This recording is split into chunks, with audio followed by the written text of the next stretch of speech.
comité scientifique boobu dafa am pour objet réécrire suñu histoire par nous-mêmes pour que demain ñu mun ko jàngale suñu école yi. yow boo mënee mener débat d'intellectuel boobu donc ko fay dem defi. en plus débat d'intellectuel boo koy def doo provoquer. en venant dire les gens sont des traîtres, sont des chasseurs de primes. Tout de suite tu radicalises nit ñi. en fait le débat n'est plus serein et en plus de ça looy def c'est sa méthode en fait sa méthode c'est toujours de provoquer de capter les gens autour de sa provocation et ensuite dire ah non non non boo leen xoolee da ngeen war a nuancer nii la war a demee c'est sa méthode tout le monde connaît la méthode de Cheikh donc je dénonce ça. Maintenant du point de vue historique je suis contre ce qu'il a dit. Je suis contre sur ce qu'il a dit en tant qu'intellectuel parce que il n'a pas saisi complexité historique bi. L'historique et cette histoire est très complexe et on la porte. Tant que ñun étudier wuñu ko sérieusement duñu mun avancer. Quand il parle que effectivement c'est les troupes coloniales qui ont créé effectivement avec les spahis le premier régiment des tirailleurs. Il a raison quand il dit que ñooñu ce qu'il n'explique pas la plupart c'est des prisonniers, la plupart c'est des esclaves, la plupart c'est des gens qui n'ont pas été enrôlés comme ça. On les a obligés parce que c'était des sujets. À l'époque, on était des sujets de la France. Donc, amuñu woon indépendance ni quoi que ce soit pour dire que ñun dañuy rebeller wu contre quoi que ce soit. On était des sujets. Donc ñooñu bu ñu ñëwee, c'est vrai que ils ont effectivement maté toute forme de rébellion au Sénégal, notamment par les différents lieux fu ñu mënoon dem. Et ils ont aidé à la colonisation du Sénégal. C'est vrai. Et ça, c'était la première phase. Ensuite, il y a eu la deuxième phase. La deuxième phase, c'est une phase où dans les 4 communes, on était devenus des Français. Les Français, quand il y a eu les guerres mondiales qui sont venues, ils ont dit on va puiser chez les Français. On était des Français. Ils ont puisé dans les 4 communes des Sénégalais. Qu'a fait à cette époque Blaise Diagne, Galandou Diouf? Ils ont été récupérés, ils ont aidé les colons à récupérer les Sénégalais en dehors des 4 communes. Alors, c'est là qu'on a vu qu'on les a imposés de venir par force. Etc. Moi, je ne veux pas trop m'étaler, mais c'est important aussi de voir que le mouvoir, ce n'est pas juste d'un point de vue historique. Et venir... Parlez sur votre micro, oui. Et venir dire que aujourd'hui, ces gens-là, c'est des traîtres, c'est un raccourci pas correct du tout. Le troisième élément, beaucoup ont été enrôlés de force, d'autres sont venus par les 4 communes. Les grandes familles, des grandes familles ont voulu emmener leurs enfants ñu bokk ci biir guerre bi. C'est le don. On a vu des religieux donner de leur propre fils et autres dugal ko ci biir. Pourquoi? Parce que les gens se sentaient français. On parlait de la mère patrie. On parlait pas de libérer le Sénégal à l'époque. De la mère patrie. Donc ces gens-là, ils sont allés se battre. La troisième phase, c'est quand ils ont été se battre, ils ont vu effectivement le don de sang. Parce qu'on a été massacrés dans ces guerres-là. On nous a envoyés comme des chairs à canon, partout. Et donc, à partir de là, vouloir occulter tout ça et dire que c'était des chasseurs de primes, c'est inacceptable. C'est inacceptable. Et même ces gens qui sont revenus de cette guerre ont compris ce que c'est les Toubabs, ont compris ce que c'est la colonisation, ont compris ce que c'est les racines, ont compris la nécessité de se libérer. Toutes ces personnes-là qui sont revenues, et d'ailleurs pourquoi il y a eu le massacre de Thiaroye 44, toutes ces personnes qui sont revenues ont participé aux luttes de libération nationale, ont participé à la nécessaire prise de conscience de nos peuples pour ne pas être décolonisés et nous libérer. Les véritables traîtres, c'est pas eux. Les véritables traîtres, c'est ceux qui ont pris effectivement le pouvoir au lendemain des fausses indépendances, qui nous ont vendus et qui continuent à nous vendre. C'est là les traîtres. Et Mom, assis où il est au palais, il aurait dû nous éviter effectivement cette phase-là. Et je pense qu'il est en contradiction avec aujourd'hui ce que fait ce gouvernement, parce que quand même, un jeune comme Diomaye, qui n'a jamais vécu ces périodes-là, né plus de 50 ans après, il tape sur la table, né la France, vous devez reconnaître le massacre de mes compatriotes, ce qu'aucun gouvernement n'a fait. Ça ne veut pas dire que Diomaye rek si liggéey. Tout le monde y a travaillé. Moi, en 77, je faisais des marches jusqu'à Thiaroye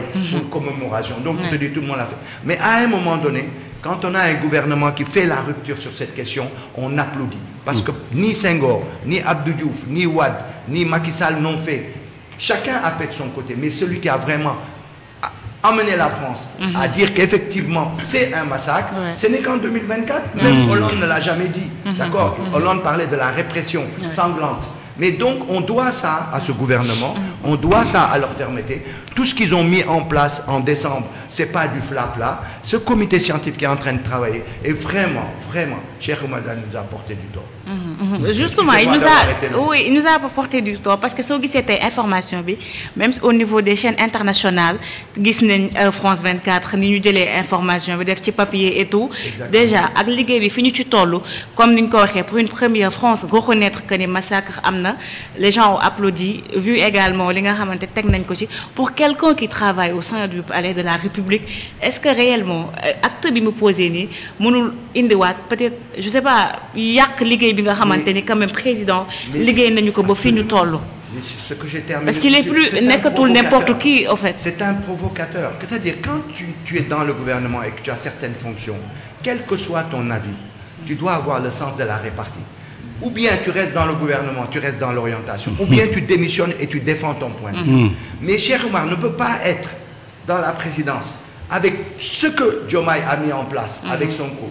C'est cette commémoration historique, la mise en place du comité scientifique qui sont en train de travailler. Pourquoi il n'est pas venu dans les 2 jours qui ont suivi cette commémoration? Moi, j'y étais le lundi et mardi. Je n'ai pas été à la commémoration du dimanche parce que je n'étais pas invité, mais ça, ce n'était pas le plus important. Le plus important, c'est quelle étude. J'ai passé 2 jours, on est reparti à Thiaroye, on a travaillé pendant 48 heures sur ces questions. Il y a eu beaucoup d'analyses. Et pourquoi il n'est pas venu là-bas donner son analyse? C'est là qu'il devait venir le dire, parce que c'est là qu'on travaillait sur les questions. Tu vois? Donc, je trouve que cette personne, je ne suis pas pour une vindicte populaire contre des gens qui ont un avis contraire. Parce que moi, je suis quelqu'un de pluriel, j'accepte le débat pluriel. Mais je dis qu'il fait tâche à ce qui a été mis en place. C'est ce qu'un rapport nous a rappelé par rapport à l'international. Mais aujourd'hui, si vraiment il croit ce qu'il dit et qu'il est en déphasage avec l'orientation du gouvernement, mais qu'il quitte le gouvernement, parce que venir dire que moi, je commémore le massacre, mais je ne commémore pas les tirailleurs, ça, il insulte notre mémoire, il insulte notre manière de penser. En tout cas, alors, papa, moi, par rapport à les propos, Cheikh Oumar Diagne, d'accord que c'est quelqu'un qui est habitué des faits, à chaque fois, on sait qu'il y a des provoqué. Mais si nous avons la casquette bi nga xamanteni mom lañ ko denk ci réew mi parce que muy gérer les moyens au niveau de la présidence Sénégal tek pa bu am solo ci walu massacre Thiaroye 44 ñukoy fété ci même mois bi événement bu partout dans le monde ñukoy apprécier tay yow nga génn ci biir di tirer ci ñi nga xamanteni ñom lañ doon commémorer li ni mel est-ce que réellement luñ doon xaarandi la mais est-ce que nekul di saboter sax le travail bi nga xamanteni mom le président nek di def. Bon, vraiment, les personnes, en fait, je ne me focalise pas sur elles. Mais les nous jàngal ci communication, moi, liberté rime avec responsabilité. Quand on est libre, on doit être responsable et vraiment mesurer ses propos. Beaucoup de faits. La différence va jouer son rôle, chacun va enrichir l'autre. Mais pour revenir au propos de Cheikh Oumar Diagne, qui traite les tirailleurs de traître, comme ça, c'est son Sénégalais dégg nañ ko les gens sont appréciés et il y a eu des réactions. Mais li ma leen bëgg a wax ci tirailleurs yi dama ko bëgg a leeral ba mu leer les tirailleurs sénégalais ñu ngi leen recruter et c'est la puissance coloniale qui les a recrutés. Absolument. Après avoir pacifié le Sénégal. La pacification du Sénégal, ça s'est passé comment? Des ñëw dans un village, ils savent que le village n'est pas acquis à sa cause.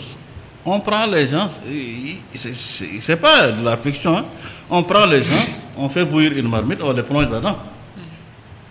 Ça, voilà, nous qui dëwlin ba mu kii ñu dugal leen ci biir ou bien le comment on dit encore le chevalet d'argent là hein le chevalet d'argent dañ leen dugal ci biir lakk c'est ça mais bu ñu defee loolu bon les gens là ils vont se calmer dootu ñu metti kii parce que bu fekkee da ngay dem ñu reyal ou bien ñu ñëw village bi mu la leen ne fii les gens là ils sont hostiles à la mais ils brûlent tout ils rasent tout ñu dem seen yoon.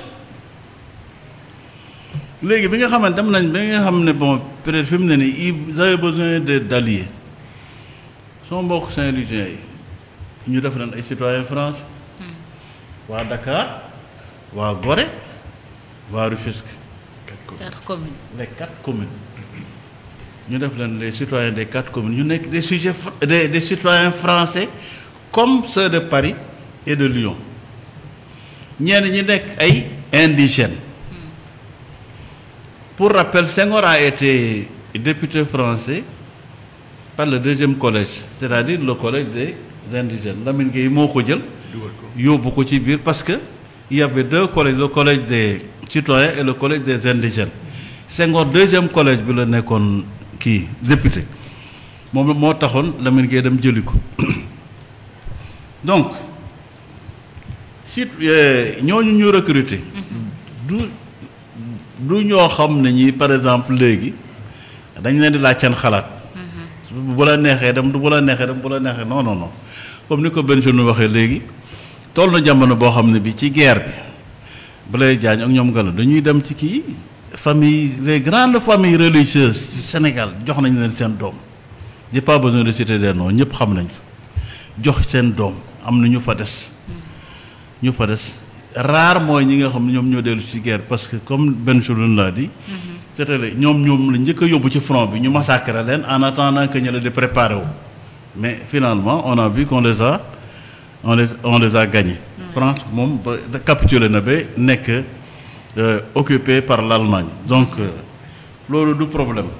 Donc en fait les tirailleurs sénégalais c'était des supplétifs de l'armée coloniale supplétif, c'est-à-dire que dañ leen doon moccale armée coloniale bi mais amuñu droit yi nga xam ne moom la français yi am gëdd bi ñu jox français yi joxuñu leen ko bokkuñu ak ñi nga xam ne ñi dañu jógee Saint-Louis wala ñu jógee Gorée wala ñu jógee bu ñu jógee ci armée bi ñooñu ay français la ñu ne duñ bokk benn traitement mais fekk na réew mi tubaab bi mokkal nañ ko per mokkal boo xam ne bi ñële amuñu woon pexe fokk ñu dem ba dul loolu dañuy gis leneen loo xam boo dañ ko mën a gis parce que moo xam ne mu ngi mel ni par exemple comparaison n'est pas raison temps wu kii États-Unis bi muy wax ak Mexique pour mu jaay ko ay Texas ak yenn kii demee noonu bon